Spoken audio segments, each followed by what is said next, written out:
All right, Todd's here. So just to simplify, we got some snow today, freezing cold coming, monster snow at the end, like a snow sandwich with ice in the middle.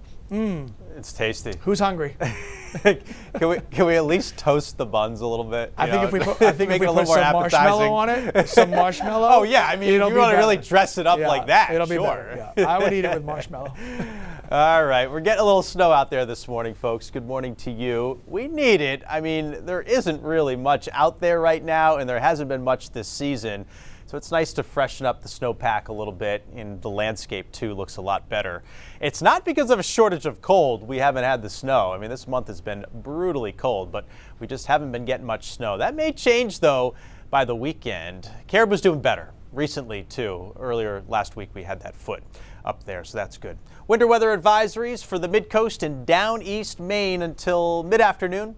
We'll get a little bit of enhancement along the coastlines there. This is coming at us in waves, the snow.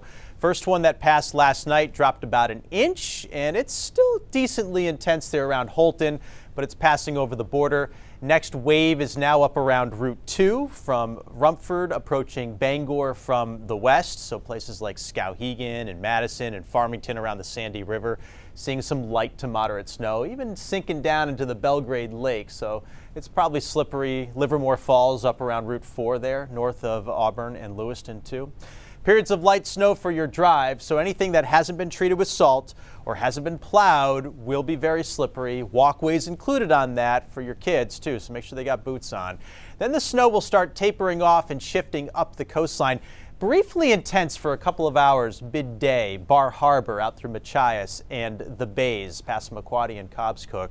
The rest of us a lot quieter, not much wind and not that cold either. We're going to hit about 30 degrees this afternoon with some partial late day clearing. I think a lot of us see a spectacular sunset with some great colors, and with the landscape coated in white now, there'll be some good contrast there too.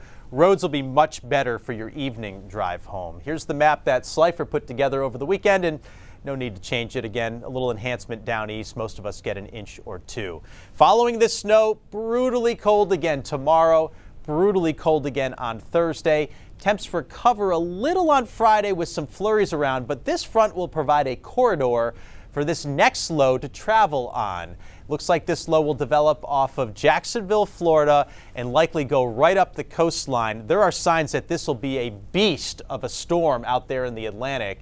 And not only is this a big snow threat for the Northeast, but a big wind threat and a coastal flood threat too. Our tides are running higher than they were with the last storm, so I do have concerns there too. Saturday night, exiting on Sunday, so it takes up a good chunk of the weekend. It is too early to put out some snowfall totals, but this gives you an idea. I'd say any town from New York City all the way up through the Canadian border into the Maritimes could easily see double-digit snowfall. Now, there may be some wobbles, and if it wobbles west a little, that would introduce some mixing along the coastline, which would hold down amounts.